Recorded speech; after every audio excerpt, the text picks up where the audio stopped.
नमस्कार विद्यार्थियों, आज हम केशवदास की रामचंद्रिका की बालकांड से उद्धृत ताड़का सुबाहु वध के पदों का अध्ययन करेंगे, उनकी व्याख्या करेंगे, उन पर चर्चा करेंगे। पहले एक बार उसका पूरा वाचन करते हैं। यह सीता स्वयंवर से लिया गया है। पावक पवन मणि पन्नग पतंग पित्र जेते ज्योतिवंत जग ज्योतिषिन गाये हैं। असुर प्रसिद्ध सिद्ध तीरथ सहित सिंधु केशव चराचर जे वेदन बताए हैं। अजर अमर अज अंगी औ अनंगी सब बरणी सुनावे ऐसे कौन गुण गाए हैं। सीता के स्वयंवर को रूप अवलोकिबे को भूपन को रूप धरी विश्व रूप आए हैं। सबसे पहले इसका संदर्भ आएगा। संदर्भ में हम लिखेंगे कि प्रस्तुत अवतरण कवि केशवदास द्वारा रचित रामचंद्रिका के बालकांड से ताड़का सुबाहु वध से उद्धृत है। इसमें सीता के स्वयंवर की अनुपम शोभा का वर्णन किया गया है। वह जो शोभा है वो अनिर्वचनीय और अवर्णनीय है।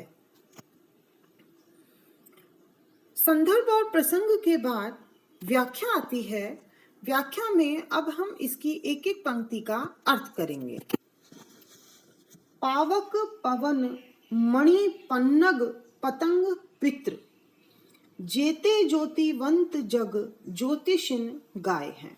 पावक अर्थात अग्नि, पवन हवा, मणि पन्नग मणिधारी सर्प, पतंग पित्र का अर्थ है जो ऊष्मा प्रदान करने वाले, ज्योति प्रदान करने वाले जो कुल हैं वो, अर्थात चंद्रमा, सूर्य आदि। पतंग सूर्य को भी कहते हैं। ये जेते ज्योतिवंत जग ज्योतिषिन गाय हैं। ज्योतिषियों ने इस संसार में जितने भी ज्योतिवंत अर्थात प्रकाश के पुंज, प्रकाश के समूह, प्रकाश के भंडार, और वो कौन कौन से हैं? अग्नि है, पवन है, मणिधारी सर्प है, सूर्य, चंद्रमा आदि हैं। जितने भी प्रकाश के पुंज हैं, इन संसार में ज्योतिषियों ने इनके बारे में जो भी गाया है। असुर प्रसिद्ध सिद्ध तीर्थ सहित सिंधु केशव चराचर जे वेदन बताए हैं। इनके अलावा जो असुर राक्षस हैं, जो बड़े प्रसिद्ध ख्याति प्राप्त सिद्ध हैं, जिन्होंने बड़ी बड़ी सिद्धियां प्राप्त की हैं, और समुद्र के सहित जितने भी तीर्थ हैं, इनके अलावा केशवदास जी कहते हैं जितने भी इस संसार में चर और अचर, सजीव और निर्जीव, जिनके बारे में वेदों में बताया गया है, अजर जिन पे कभी बुढ़ापा नहीं आता, जो अमर हैं अर्थात देवता, अज जिन्होंने कभी जन्म नहीं लिया, अंगी जो साकार रूप में है, और अनंगी जो निराकार रूप में है, ये सब बरणी सुनावे ऐसे कौन गुण पाए हैं। इन सब में भी ऐसे गुण नहीं है, ऐसे पर्याप्त गुण नहीं है कि वो सीता के स्वयंवर की शोभा का वर्णन सुना सकें। सीता के स्वयंवर को रूप अवलोकिबे को भूपन को रूप धरी विश्व रूप आए हैं। ऐसा लगता है कि मानो सीता के स्वयंवर के रूप यानी सौंदर्य को, शोभा को, उसकी सुंदरता को अवलोकिबे देखने के लिए भूपन को रूप धरी विश्व रूप आए हैं। जो ये विराट विश्व है, यही राजा का रूप धारण करके, राजाओं के रूप धारण करके सीता स्वयंवर में पधारे हैं। तो सीता के स्वयंवर की बहुत सुंदर शोभा का चित्रण, यानी ऐसी शोभा जिस का वर्णन किया ही नहीं जा सकता। अब हम विशेष पर आते हैं। विशेष में देखिए, पहला भाव पक्ष और कला पक्ष होता है। भाव पक्ष के अंतर्गत हम कहेंगे कि इसमें सीता स्वयंवर की शोभा का इस खूबसूरती के साथ आचार्य केशवदास वर्णन करते हैं कि वह शोभा अवर्णनीय है, अर्थात वो इतनी पराकाष्ठा पर है, इतनी चरम सीमा पर है, इतनी अधिक है, विराट है, विशाल है कि उसका वर्णन किया ही नहीं जा सकता, उसके लिए शब्द ही नहीं बने हैं। कला पक्ष की अगर बात करें तो पावक, पवन, मणि, पन्नग, पतंग जैसे तत्सम शब्दों का प्रयोग हुआ है। अनुप्रास अलंकार का बहुत सुंदर चित्रण, अजर, अमर, अज, अंगी, औ, अनंगी, इस पंक्ति में बहुत सुंदर अनुप्रास अलंकार है। ब्रज भाषा का बहुत सुंदर प्रयोग हुआ है।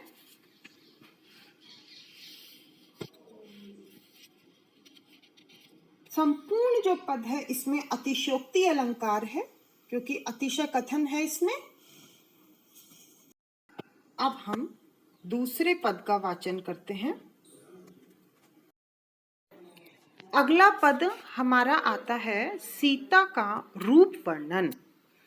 को है दमयंती इंदुमती रति राति दिन, होई न छबीली छवि इन जो सिंगारिये, केशव लजात जल जात जात वेद ओप, जात रूप बापुरो विरूप सो निहारिये, मदन निरूपम निरूपन निरूप भयो, चंद बहु रूप अनुरूप कई विचारिये।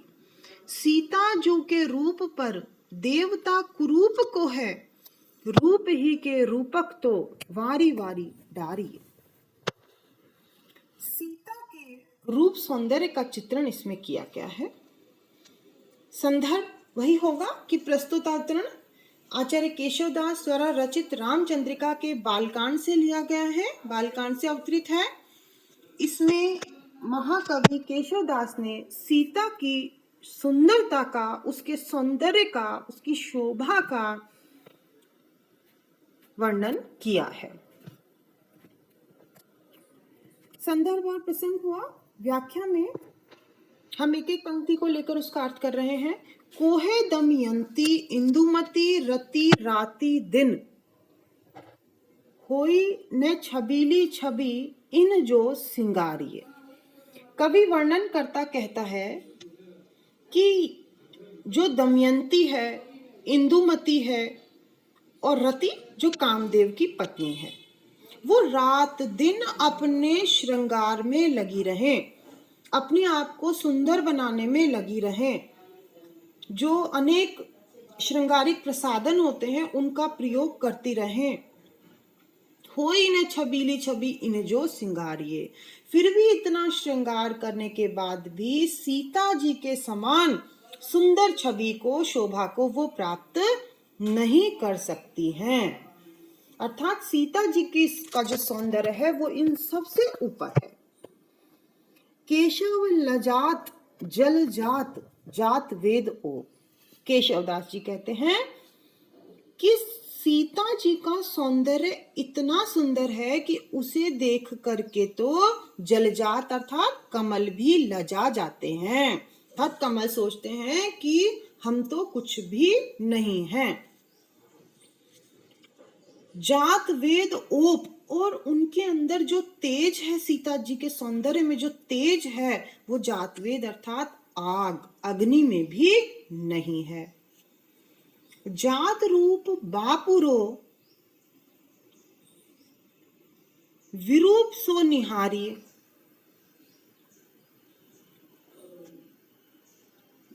जात रूप अर्थात सोना, जो सोना है वो तो बेचारा उनके रूप को देखता है तो सोचता है कि मैं तो एकदम कुरूप ही हूं। सोना जो स्वर्ण है वो उनके ऐसे चमकते हुए रूप को देख करके, जो स्वर्णिम आभा वाला रूप है उसे देख करके, निहारी है ना देखना, देख करके विरूप यानी खुद शोभाहीन हो जाता है, कुरूप हो जाता है। मदन निरूपम, निरूपण, निरूप भयो। और जो कामदेव है वो सीता जी के सौंदर्य को देख करके रूपहीन हो जाता है। निरूपम यानी अनुपम सौंदर्य, निरूपण देख करके, निरूप शोभा से हीन, सौंदर्यहीन, कुरूप ये हो जाता है। जबकि संसार में कामदेव और रति को सबसे सुंदर बताया गया है, लेकिन ये जो उपमान है ये भी तुच्छ हो गए हैं। चंद बहुरूप, और वह चंद्रमा जो बहुत सारे रूप धारण कर लेता है, अनुरूप के विचारिए। वह चंद्रमा भी जो बहुत सारे रूप धारण करता है, अनेक रूप धारण कर लेता है, वह भी इनके सामने कुछ भी नहीं है। अतः क विचारिए, चंद्रमा के बारे में तो सोचना ही व्यर्थ है। सीता जी के रूप पर देवता कुरूप को है। सीता जी का जो सौंदर्य है उस पर तो देवता भी एकदम कुरूप लगते हैं। उनका सौंदर्य बिल्कुल फीका पड़ जाता है। देवता में यहाँ दोनों ही आ जाएंगे, देवी और देवता। रूप ही के रूपक तो वारी वारी डारिये। और इन सब के अलावा केशवदास जी कहते हैं कि रूप ही के रूपक, किसी की सौंदर्य का बखान करने के लिए, परिलक्षित करने के लिए जितने भी रूपक बनाए गए हैं, माने गए हैं, वो सब तो सीता जी के सौंदर्य पर वारी वारी डारिये न्योछावर किए जा सकते हैं।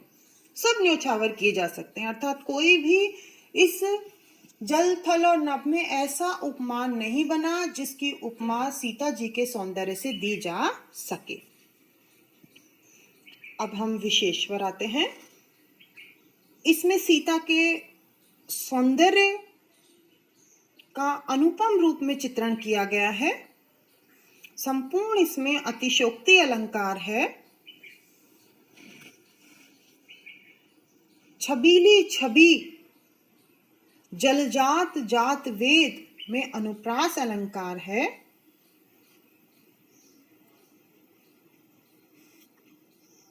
ब्रिज भाषा का सुंदर प्रयोग किया गया है। छबीली छवि जैसे सुंदर कोमल शब्दों का प्रयोग किया गया है।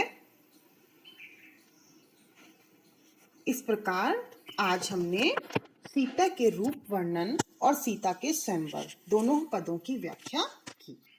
धन्यवाद।